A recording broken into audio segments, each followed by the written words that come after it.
Well, greetings and salutations, everybody. Welcome to AMC Mailbag, the all-mailbag show here on AMC Movie News, where all we do is take your mailbag questions. My name's John Campea. I'm the editor-in-chief of AMC Movie News, and I'm so glad you decided to join us today on this Saturday as we take your mailbag questions. Listen, for those of you who may not know, every day on AMC Movie Talk from Monday through Friday, at the end of the show, you'll know that we take a couple of mailbag questions. But we get so many mailbag questions from you guys, like over 1,000 a week. We have this show on the weekends where all we do is take your questions. I think we got like 7 or 8 questions that we're going to try to get through here today. So this is if you're brand new to this show, this is a much more laid back, informal, kind of relaxing, very easy talking version of Movie Talk, if you will, where we're just going to talk a little bit. Maybe I'll get into a little bit of behind the scenes stuff, talk a little bit more informally, off the record sort of thing. Just, we're tens and tens of thousands of people are watching, but whatever. So without any further ado, let's get right into it today and start with question number 1. And question number 1 comes to us from DeMarcus Wilson, who writes, "Saw that you guys put up a Gone Girl spoilers review, but since I'm still deciding if I should see it or not, would you mind doing a little non-spoiler review for it? I mean, just basically, what did you think about it?" Well, thanks a lot for the question, Marcus. Yeah, we saw Gone Girl the other night, me, Schnepp, Miri, and Dennis, and we shot a spoilers review. Now, for those of you who don't know, on AMC Movie News, we do these reviews called spoiler reviews, where really they're reviews, but for people who have seen the movie already. So it's really more of a movie discussion. Because as the title implies, AMC spoilers, we get into spoilers. We talk about everything in the movie. Well, not everything, but all the major points about the movie. So that would be a spoiler for a lot of people. So we warn people, don't watch this unless you've seen the movie already. Anyway, so DeMarcus is asking if I can give my impressions without giving away spoilers because he hasn't seen the movie yet. Gone Girl, directed by David Fincher, starring Rosamund Pike, and Ben Affleck. Awesome movie, man. I loved it. I ended up giving it a 9 out of 10. And I remember Anne saw it with us, and I said to her as we were walking out of the movie theater, I said, it's been a really long time since I got to enjoy a movie like this. And what I meant by that was, like, it seems today like a lot of filmmakers, and I don't blame them for this too. I would probably do it too. And they don't make for bad movies. Some of them are great movies. I'm just saying, it seems like a lot of filmmakers today and studios feel the need to do instant gratification movies. If it's an action movie, it's got to start with big explosions. If it's, a dramatic thriller, everything's got to start happening at a really rapid pace. And one of the things I've been saying for years is that there's a difference between the speed of a movie and the pace of a movie. When I often say that a movie doesn't have pace, that's not to say it moved fast or it moved slow. It's just there was no cadence to the film. I felt like just things happened randomly at random times all over the place. And there's no sense of purpose or pace to the storytelling. And pace can be slow, pace can be medium, pace can be fast. I felt like Gone Girl was a very slow, meticulous film that had wonderful pace to it. Like everything, like it felt like in the spoilers review, I said, it feels like the movie kind of claws you along with it. And it's that pace that I think just enthralls you in the story and really sets the tone of the story so beautiful so that when these key things in the movie happen, it's like wonderful. I thought it was just brilliantly directed.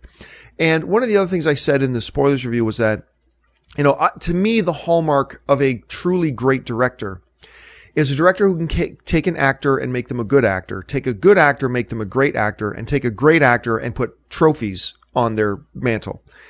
And David Fincher does it again. Rosamund Pike, I will lose my mind. I mean, I'll be beside myself with disbelief if Rosamund Pike doesn't at least get an Oscar nomination. At this point, she's my front-running favorite to win the Oscar for Best Lead Actress. But if she doesn't at least get a nomination, then there's something wrong in the world today. Like, her performance in it is that good. I've always liked Rosamund Pike. But she's never had like the really super big meaty roles. And I just found she was spectacular in this. Ben Affleck. What can you say? Ben Affleck is brilliant in it. And here's the thing. Another thing we said in the spoilers review is that Ben Affleck gets overshadowed a bit in this movie by Rosamund Pike. But one of the things that me, Schnepp, Miri, and Dennis talked about on that review was that when you really look at the character that Ben Affleck is playing, If Ben Affleck plays it perfectly, then it should get overshadowed by the Rosamund Pike character. If he plays it perfectly, another actor could have come in there and like tried to upstage it a bit and drawn more attention to it. But Affleck understood the character, and I'm sure working with Fincher, Fincher directed him this way, but understanding the character, played it perfectly. This film doesn't work without the performance of Ben Affleck. And I don't think he's getting the credit he's due. I think he was brilliant in it. But the star of the film is Rosamund Pike. Her performance is absolutely incredible to me. I absolutely love it. A lot of people are asking me too about Neil Patrick Harris's performance. Totally adequate.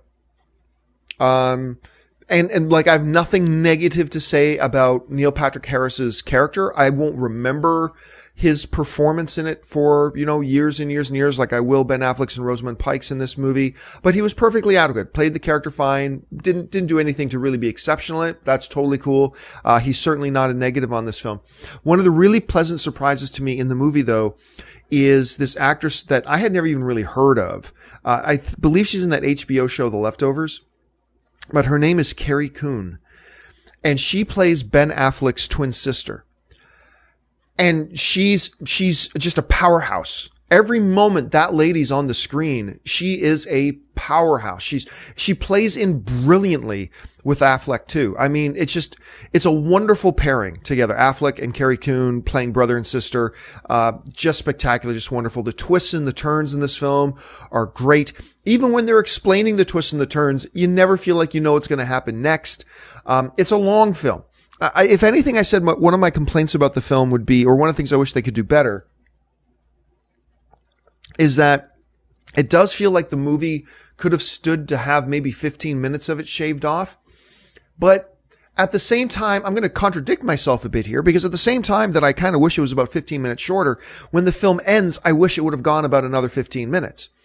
And by the way, it's got a terrific ending. It's got a very, very bold, just like for a filmmaking, a very courageous ending to it that I thought was really great. So I end up giving Gone Girl a 9 out of 10. I highly recommend it. I think you should run out and see it the first chance you get. I don't understand all this talk going around about it being a great date movie. I don't know that I see it as a great date movie, but why not? Go ahead. Go ahead and make it a date movie if you want. But I really, really enjoyed Gone Girl, and I think you will too. Thanks a lot for the question, DeMarcus. All right, the next question today comes to us from Joseph Claypole, who writes, I travel to and from work each day with an hour-long commute. Brutal. Your show makes every second worth it. Well, thanks a lot, Joseph. I heard that a reboot and a franchise are in the works for I Am Legend. I did not particularly care for the movie, the more recent version starring Will Smith, because it strayed so far away from the source material. What are your thoughts on this becoming a franchise, and who would you like to see direct the first film or reboot? Well, thanks a lot for the Joseph. I'm not going to address the who would I like to see direct it, because there are dozens and dozens and dozens and dozens and dozens of really good directors out there who could do a great job. It's not about who's directing it. It's about whose vision do you want behind it. And I don't know what anybody's vision of this film would be. So I'm not really going to comment. I mean, who knows? Anybody could be a good director for it. Now regarding the film itself, I didn't mind I Am Legend. And once again, I don't care about source material. I just don't care. I don't judge a movie based on its relation to source material. I judge a movie based on the movie, period. So that's just me. I'm not saying you should judge it differently. I mean, you clearly, you disliked it because it strayed a lot from the source material. That's cool. I had my problems with the film, but it had nothing to do with the source material. I'm also a guy I still don't know what I think about the ending of I Am Legend. I still don't know what I think about the ending. There are some days I think about it and think that was clever, and some days, more days than not, I think that was a terrible decision. But I have to admit, I go back and forth a little bit on what I think about it. Now, for those of you who don't know, a story came out the other day that Warner Brothers is looking to, like, no green lights or anything yet, but they're looking to either reboot for itself or for a franchise of I Am Legend. And if you know the ending of I Am Legend, you know why it has to be a reboot. Anyway, It's an interesting story about how this came about because it didn't start off as an I Am Legend reboot. The way the story goes is there's a guy who works at a Walmart or something. I can't remember. But a guy wrote a spec script. And here's what a spec script is. A spec script is when a writer, I'm really not giving all the more intricate details, but in the most basic of terms, a spec script is a script that some writer just takes on his own initiative to write. Like nobody commissioned him to write it. Nobody said, oh, hey, I'm going to pay you, go write this. They just write it for themselves and then try to shop the story around. Anyway, this dude wrote a spec script about something different. And I guess he had a literary agent, and that agent got it into the hands one way or another into people at Warner Brothers. And Warner Brothers, who were already starting to kind of think about an I Am Legend reboot, they looked at this script, which is about something different, and thought, you know what? There are so many similarities between what we want to do with I Am Legend and this spec script. Let's hire this guy who wrote the spec script, to actually rewrite it, but as an I Am Legend reboot. And let's go. So kind of an interesting story, right? So that's how that kind of came about. As far as I know, Will Smith will have no involvement in it, but this is a real thing. Now, once again, it's a real thing, but that doesn't mean it's happening yet. I have a feeling it will happen, but remember, right now, it's just Warner Brothers has executives looking at, 300 or 400 possible movies every time, at any time. And only a certain small percentage of those films will actually then go into production and become full-length feature films. But I think I Am Legend is certainly a reboot, is certainly a possibility. It has franchise potential, especially if you kind of look at it from a Walking Dead point of view. I mean, Walking Dead is a stereotypical zombie movie, but with franchise potential, and so they turn it into a TV show. I think I Am Legend also has a multiple story arc potential to it if you go like a Walking Dead route. So it's certainly possible. If I had to put money on it, I would guess it's going to happen. All right, thanks a lot for the question. Let's move on to the next question. And the next question today comes to us from Bolarin, who writes, "Hi guys, love what you do and keep up the great quality." Well, thank you so much, I recently thought about the best animated feature at the Oscars and how it's a bit of a joke, as many undeserving films win, such as last year when Frozen won over the Croods and Despicable Me 2, when even Monsters University wasn't nominated, and in 2012 when Brave won over Wreck-It Ralph. I just wanted to hear your thoughts and whether you think the same way. Thanks, and bring on the filthy. Well, I got to start this answer by disagreeing with you a bit. I thought Frozen deserved to win. I really liked Despicable Me 2. I like it very much. I liked the Croods. I didn't love the Croods, but I liked the Croods. It was better than I thought it would be. But look, everybody is sick of Frozen because of how oversaturated that song has been. And now Disney's doing Frozen everything. And it is kind of cute. You go to Disneyland, Ann and I go to Disneyland a lot, and you go to Disneyland and you'll lose count over how many little girls you see dressed up in Frozen costumes. It's actually really adorable. But I understand a lot of people are sick of it, and so now think very negatively about Frozen. But I'm going to tell you right now, like, go back to the AMC movie talk when I first saw Frozen. I enjoyed Frozen a lot. I thought it was really good. Do I put it on that level of like great Disney animated classics? Absolutely not. No, I do not. No, but it's a very good movie. And so I thought it deserved the win. Did Brave deserve to win over Wreck-It Ralph? I don't think so. I clearly thought Wreck-It Ralph was the best animated film of that year, but you used an interesting phrase, and this isn't about you. I do this too. Everybody does this. When you say, I know there's a lot of undeserving films. Well, what does undeserving mean? I mean, what I find is normally when people like us will say that was undeserving, what we're really saying is, I don't think that should have won, right? I mean, come on, you do it. I do it too. We all do it. So when we say something didn't deserve it, that was undeserving, what we're really saying is the movie that I wanted to win didn't win. And deserving that's a very fluid definition of what does deserving mean, because clearly there were a lot of people who did think it deserved to win. So it's hard to nail that down. But I don't like the animated category at the Oscars. I'll agree with you on that. I don't like the animated film category at the Oscars. And I've talked about this before. But my problem isn't because I don't like animated films. My problem is because there are two reasons I don't like the animated film category at the Oscars. Number one was the very basis for its creation. The very basis for the creation of the best animated feature film category at the Oscars was as a cop-out. It was a cop-out. Because what you were in an era when Pixar year after year after year after year after year was putting out the number one, I believe like 6 times out of 8 years. I have to go back and check my facts, but I believe it's 6 times out of 8 years.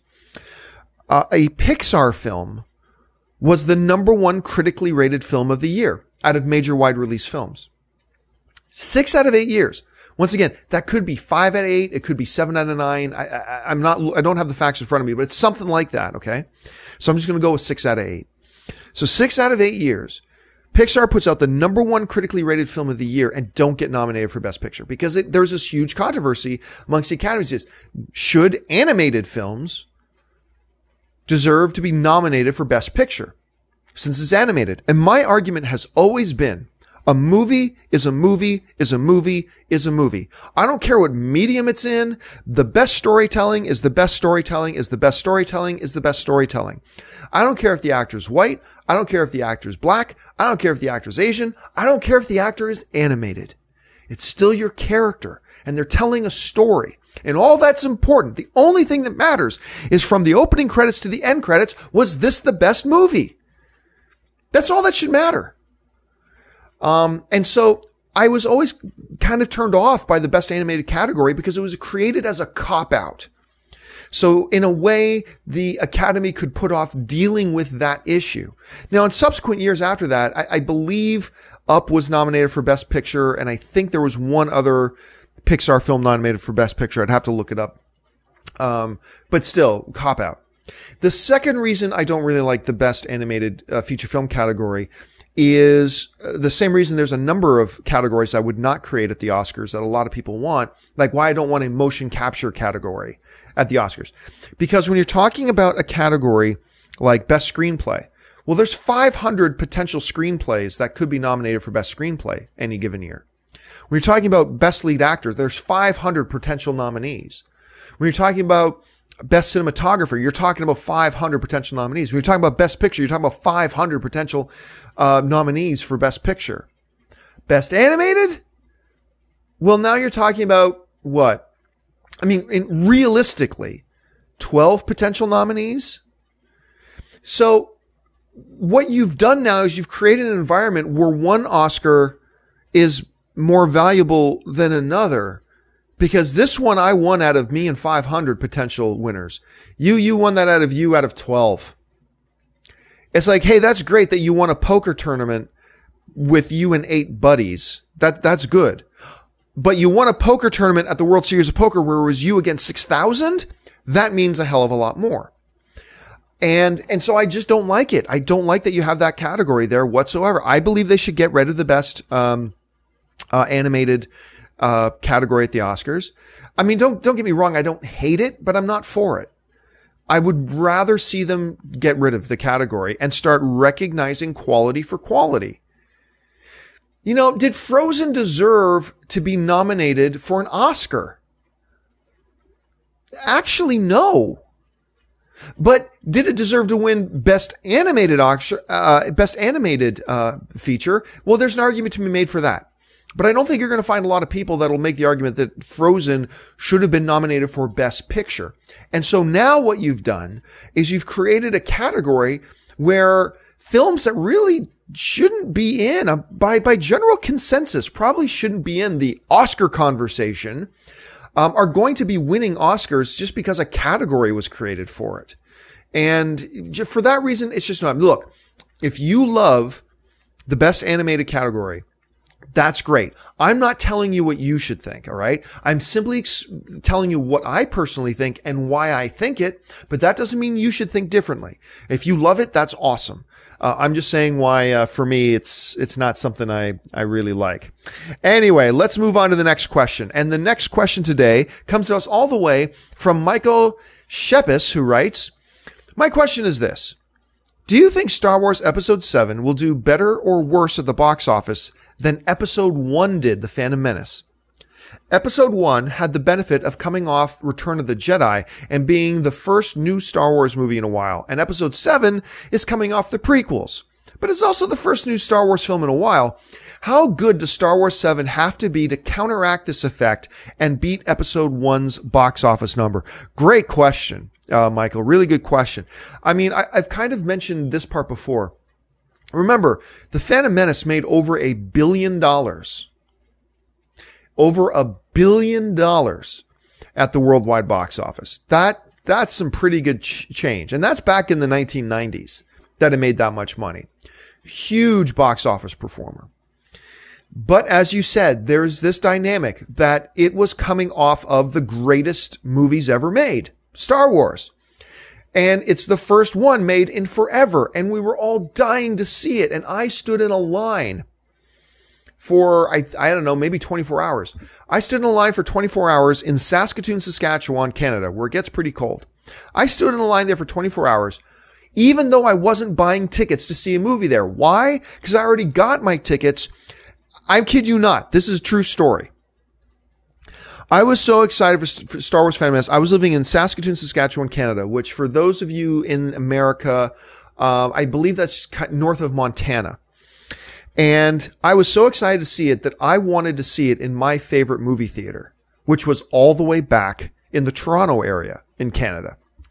And for those of you, just think closer to New York. It's a long drive.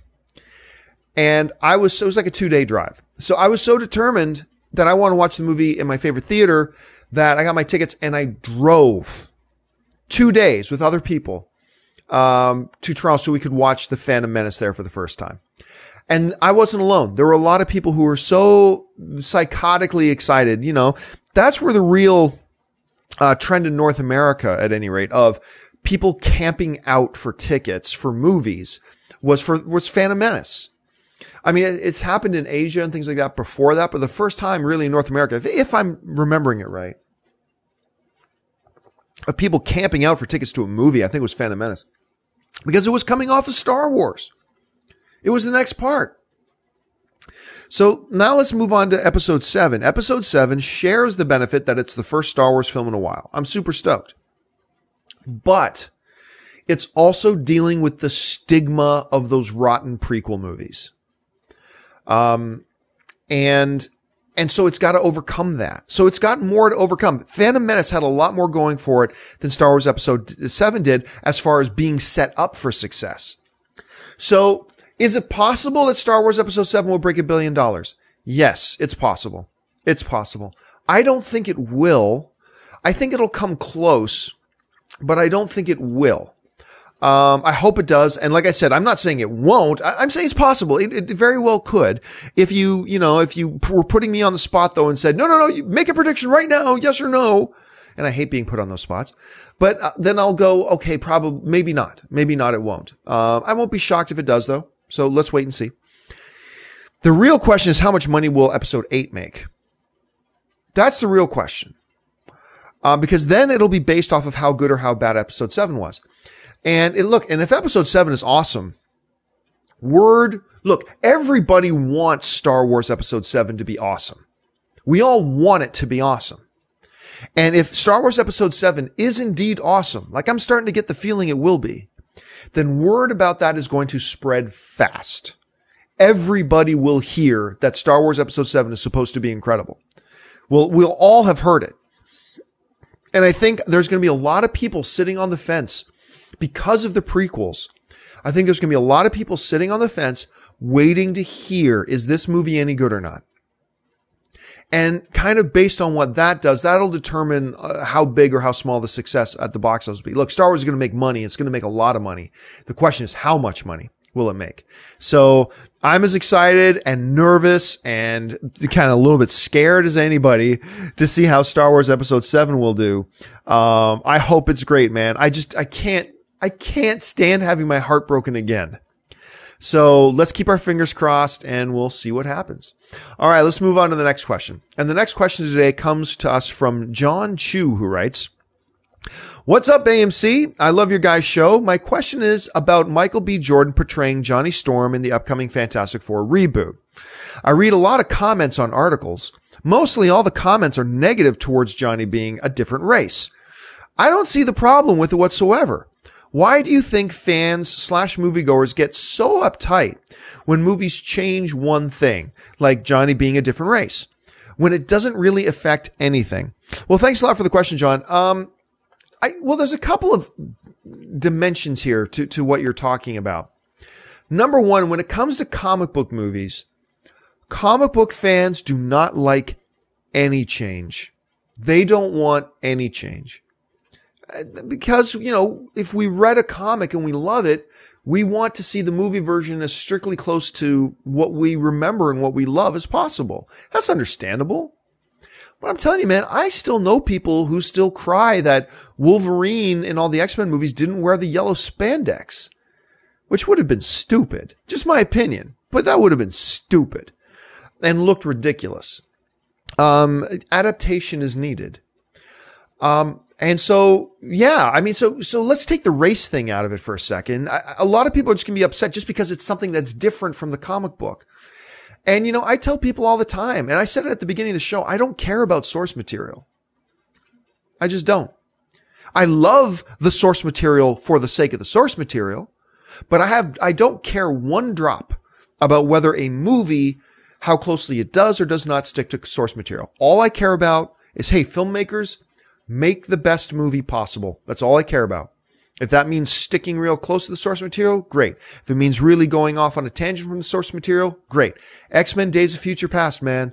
One of my favorite films of the year. Way off on the source material.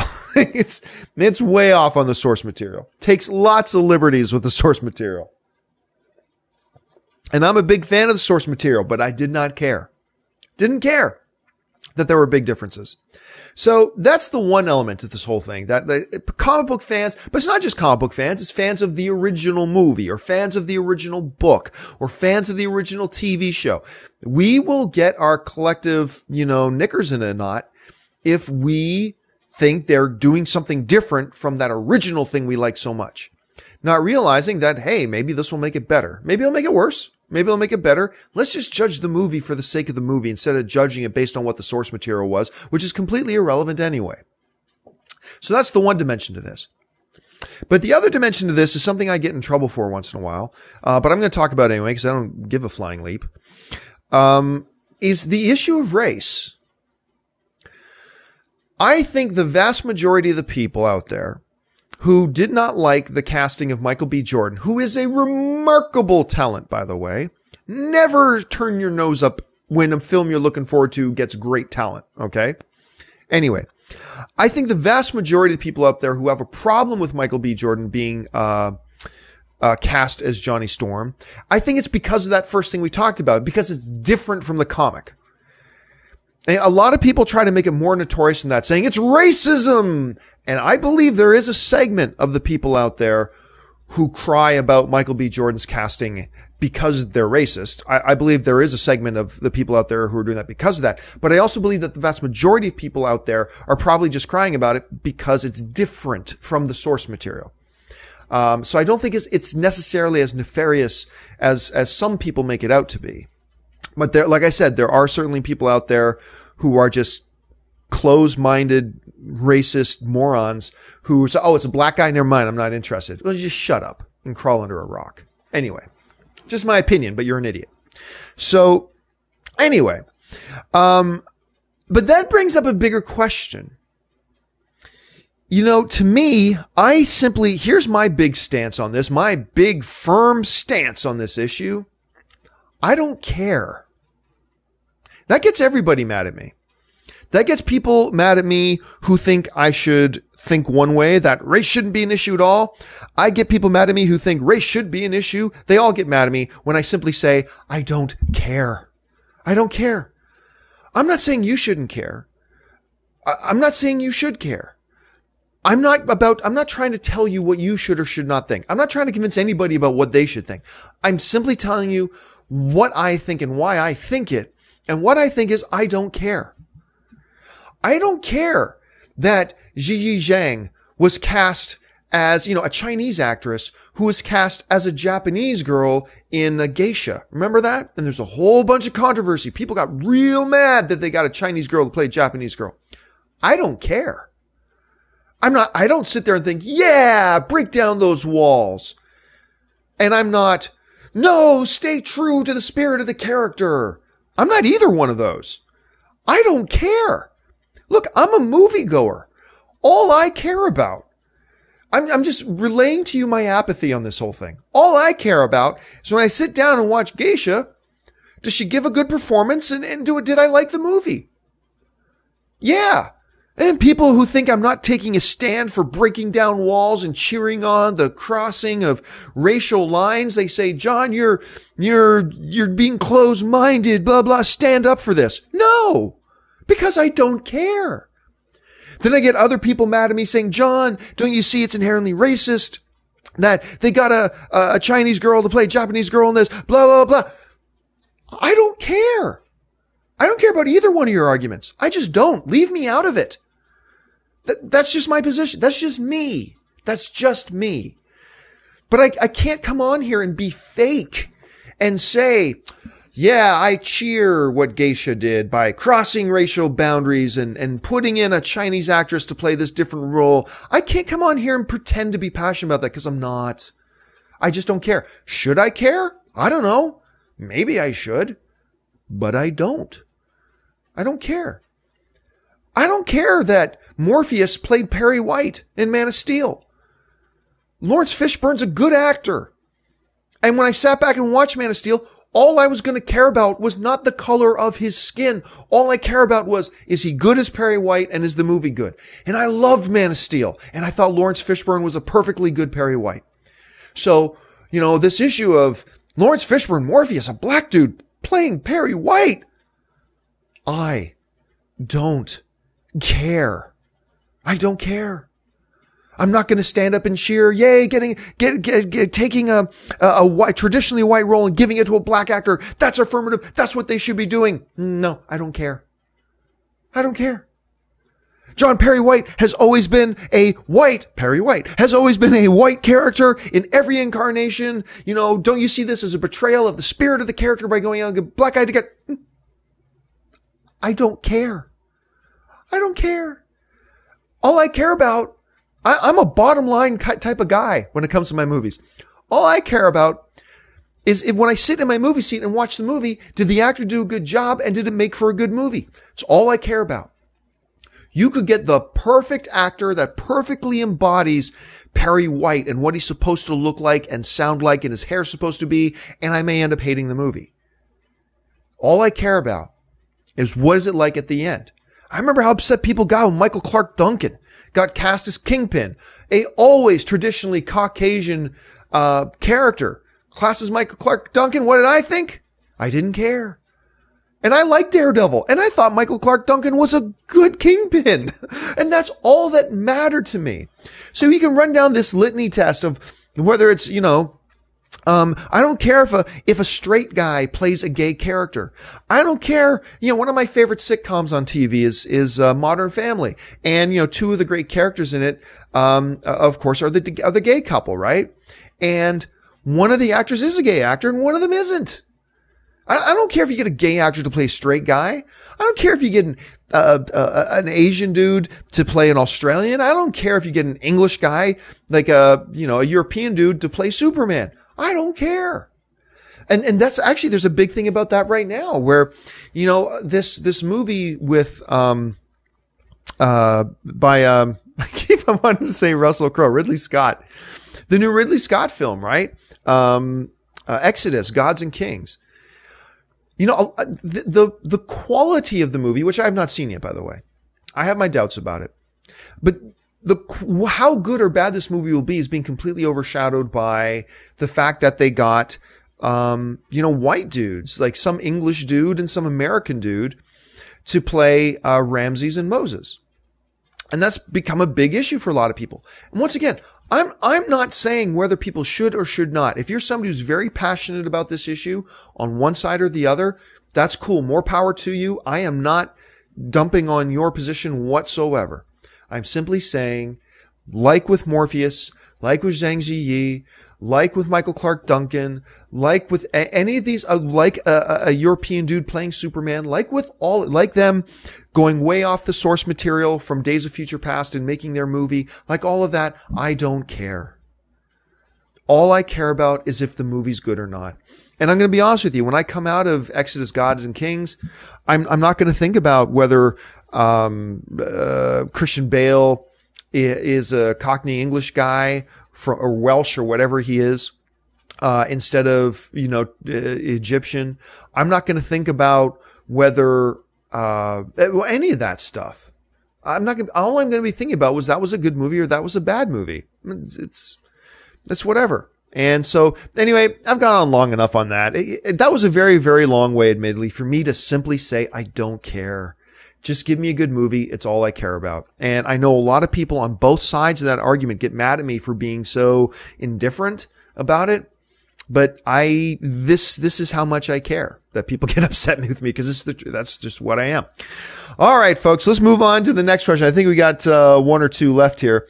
And the next question today is about Mortal Kombat, actually. And this one comes to us from Bill Lambonia, who writes, Labonia, I hope I'm pronouncing that name right. Any news on the Mortal Kombat remake? I heard the guy from Mortal Kombat Legacy was going to direct the full feature film. Is this happening? Be excellent to each other and party on, dudes. Excellent Bill and Ted reference there, Bill. Like that a lot. So for those of you who don't know, there was a web series created called Mortal Kombat Legacy, I believe is the series. It's had 2 seasons online. Michael Jai White is actually one of the stars in it too. And it's directed by a guy whose name I'm sure I don't pronounce right. I don't know that I've ever heard his name said. I've only ever read it, and I've read it a million times. But it's Kevin Tancharion. I'm probably saying it way wrong. But anyway, I've never spoken to the man. I've never heard his name said. I've just read it a million times. Anyway, Kevin was the director of season 1 and season 2 of Mortal Kombat Legacy. And back in 2011, the studio, I believe it was Warner Brothers, announced that they were going to develop a feature film, and they were getting Kevin to be the director. And so that was the word for a long time, actually, like a couple of years. And then in 2013, Kevin came out and said, I believe it was through Twitter, said, I'm no longer attached to Mortal Kombat. Good luck to everybody on it. I'm looking forward to seeing what the movie is. Well, now fast forward 6 months after that, Kevin, I believe it was at Comic-Con, made an announcement, or maybe it wasn't Comic-Con, but made an announcement that I'm back for season 3 of Mortal Kombat Legacy. And I haven't heard anything about season 3 of Mortal Kombat Legacy since then. But he didn't say anything about being back on for a movie, and still no word about the movie. So now we're going on 3 years since that, announcement came out that Warner Brothers was looking at developing a Mortal Kombat reboot. And we haven't seen it come to fruition yet. I don't think anything physically or tangibly is materialized about it. So that's the story as well as I know it. They did get the guy from Mortal Kombat Legacy on. He later stepped down, whether it's because he was running out of patience or creative differences, or maybe the studio would just secretly really cancel the project. I don't know. Then later he came back on to at least say he was going to direct season 3 of Mortal Kombat Legacy, which I haven't heard anything more about since. But as far as I know, there's no tangible movement on a Mortal Kombat reboot yet. I still got to think there's a possibility for it to happen. I'd be very interested to see what they do today. I watched Mortal Kombat. I at least watched part of Mortal Kombat yesterday, because my brother-in-law is visiting, and we had the TV on and watched Mortal Kombat came on. Like, let's watch some of this. And man, is that awful. It's so bad, but I love it. So anyway, that's everything I know about Mortal Kombat, and where the reboot stands. All right, 2 more questions to go. And this, second last question of the day comes to us from Matt. And Matt writes, hey guys, really dig your show. Well, thank you so much, Matt. Here's my question. Is there a movie that you enjoyed and would have loved a sequel to, but it never happened because of disappointing box office? Thanks a lot for the question, Matt. And there are 2 to come to mind. The one kind of modern answer is Dredd. I'd really like to see a Dredd movie, but I don't expect there will be a sequel because it did terribly bomb at the box office. And I don't believe there are studios, especially Lionsgate, that are lining up to lose more money. They're not. How can we lose more money? Yeah, I don't think they're lining up to do that. As much as I love Dredd, I don't think it'll happen. But the real answer to that question for me, beyond a shadow of a doubt, is Mystery Men. I love Mystery Men. Casanova, Frankenstein, Captain Amazing, Mr. Furious, the Shoveler, the Blue Raja, the Spleen, the Invisible Boy, the Bowler, Pencilhead. I love that movie so much. And I was talking, it might have been with John Schnepp. I think Schnepp and I were talking about Mystery Men last week, and Schnepp brought up a really great point because Mystery Men bombed. I think it cost like $60 million to make and only made like 20 something million at the box office. So the studio took a huge bath on it. But one of the things that Schnepp said that I had never really thought of before was that it was a movie that was really ahead of its time. If Mystery Men got released last year or 2 years ago, it probably would have done a lot better because though its play on the superhero genre was so smart and so sharp and really ahead of the game. Because you go back and watch Mystery Men now, if you've never seen it and you go back to watch it now, you'll totally think this is a play on the current superhero genre. That's how far ahead of its time it was. And so I would give, if I was in charge of Hollywood, I'd be getting Ben Stiller, Janeane Garofalo, William H. Macy, Rush back, Kinnear back. I know how do you bring Kinnear back? I'm not sure, but we figure out a way. I get the Disco Boys back. I'd figure out a way to get them all back and make another Mystery Men. I would love it so much. I would lose my mind. So yeah, that is my answer. All right, let's move on to the last question of the day. And the last question today comes to us from John Chapman, who writes, "Greetings, AMC crew. Love your show and has become a part of my daily routine." Well, thanks a lot, John. My question is in regard to the rumor I read today that Robert Downey Jr. would agree to do Iron Man 4 if Mel Gibson directed it. Now, I know this is just a rumor and has nothing, and that nothing has been confirmed or verified. However, just speaking hypothetically, could you see a scenario where RDJ would approach Marvel Studios and say to them that he would do Iron Man 4 only if they hired Mel Gibson to direct it? Well, thanks a lot for the question, John. This is a story that's kind of been racing around the internet for the past 24 hours or so. And here's where it came from. It comes from, I believe the outlet is Deadline. And I'll save my thoughts about Deadline for myself. Anyway, but it comes from Deadline. And one of the staffers from Deadline went to Robert Downey Jr.'s house, I guess, and did a sit-down interview with him. Now, I read this interview. And since then, all these things are going around Twitter. Did you hear? Robert Downey Jr. said he'll do Iron Man 4 if Mel Gibson directed it. I even read one site. Robert Downey Jr. insists on Mel Gibson as director for Iron Man 4 and all this kind of stuff. And all these things are going around. Now, this did come out of that conversation, but what people aren't getting is the context. Robert Downey Jr. in this interview, he never brought up Mel Gibson and he never brought up Iron Man 4. He never brought up any of that. It was one of the final questions of the interview. And it was really the interviewer directing the question. And you know what here? Give me 1 second. I'm actually going to bring this up. Let me see if I can find this real quick. Deadline, Robert Downey Jr. Okay, so let me bring this up. Okay, so I found the article. And I want to read this to you because I want to make sure I get this right so you can see really how leading this was. So one of the final questions of the interview is, where did it go? Okay, here's where it says. The question is, we have written often suggesting that Mel Gibson be given another chance in Hollywood after atoning for the regrettable things he said a while back.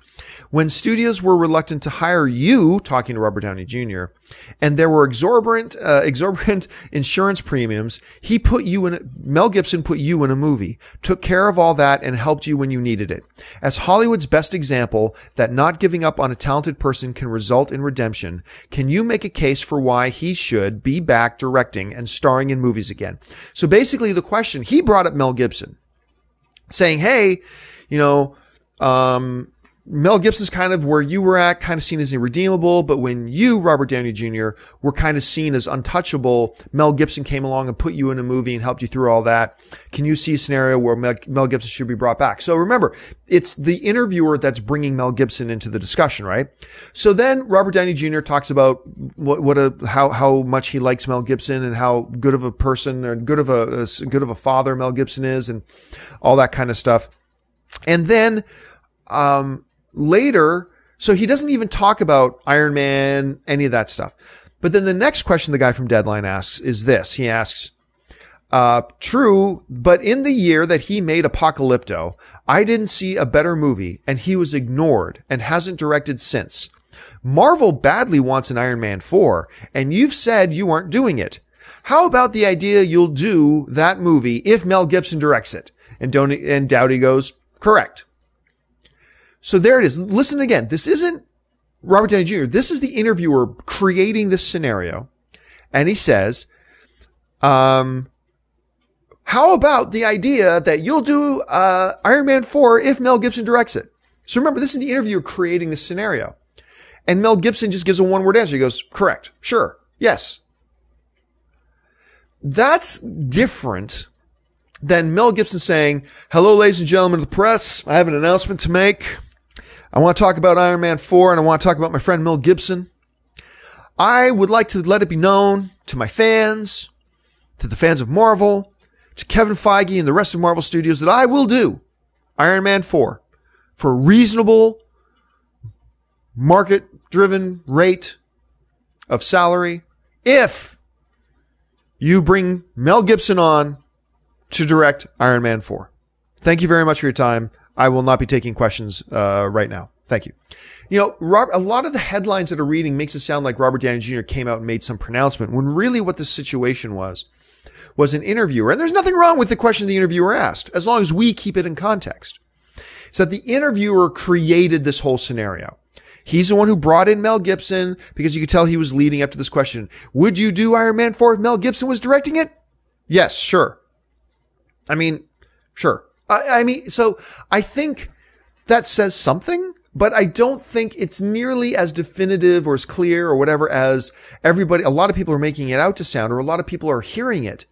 They're not taking it in the context in which it was given. And that context is that Robert Downey Jr. did not bring up Mel Gibson or Iron Man 4 or connecting the two. It was this interviewer who completely created this scenario. Once again, nothing wrong with the questions he was asking. It's an interesting questions he was asking. I'm just saying we as readers need to take the question in context. And in that it was the interviewer who created this scenario and then just put Robert Downey Jr. on the spot. Look, if somebody said to me, hey, John, would you do a online show about My Little Pony if John Schnepp had a lot riding on it and really wanted you to be involved in it with him? Well, sure. If Schnepp is doing it, I'll help. I'll do whatever it is he needs me to do. Sure, whatever. But that's not me saying, hey, everybody, I'd like to do a My Little Pony show, after show. As long as you get John Schnepp to do it, then I'll do it. So those are two different things. You see what I'm saying? So I wouldn't read too much into it because really this whole construct is based on what this interviewer made up, not what Robert Downey Jr. was saying. But once again, it's still cool that he said it, but I don't think there's anything behind that. Now, as far as how would I think or what would I think about a Mel Gibson directing an Iron Man 4? Sign me up. I don't care. Once again, I don't care. I don't care about, words that he said. I don't care about any of that stuff. I've read enough from people who are close to him to know that he's not the monster that we have all painted him out to be. But whatever, the bottom line is I don't know the man, okay? It's not like he went out and beat up a woman and put her in hospital. It's not like he, ran over a bunch of pedestrians because he was hopped up on cocaine. I just don't know. But I believe he is one hell of a talented director. If you saw Apocalypto, you know how hard of a movie that is to tell. How hard of a story is that to tell? That's an impossible movie to direct, and yet he directed it and did it great. So yes, I would be on board for a Mel Gibson directed Iron Man 4, me personally, but I'm not really sure we should read much into it. All right, folks. So I believe that's all the questions I had for today. Yes, that's all the questions for today. Thank you so much for joining me for this installment of AMC Mailbag. Listen, don't forget, lots of great films, including Gone Girl, playing at AMC theaters right now. Head on over to www.amctheaters.com for the best movie-going experience in the world for your theater, showtime, and of course, your movie ticket information. Listen, and don't forget, you can tweet to us at AMC Movie News. We take some Twitter questions on AMC Movie Talk every single day. And don't forget, you can email questions. If you want to see one of your questions on AMC Movie Talk or on AMC Mailbag, email us anytime at amcmovietalk@gmail.com. That's the pool where we get most of the questions from. So that'll do it for me for today. My name's John Campea. Don't forget, you can follow me on all the various social media networks, on Twitter, on Facebook, on Instagram. I'll often put out AMC Movie News announcements on my social media channels before we announce it on AMC Movie News. So make sure you're following me there. And that'll do it for me. So thanks a lot, guys. So until tomorrow's AMC Mailbag, my name is John Campea for AMC Movie News. And until such a time, bye-bye.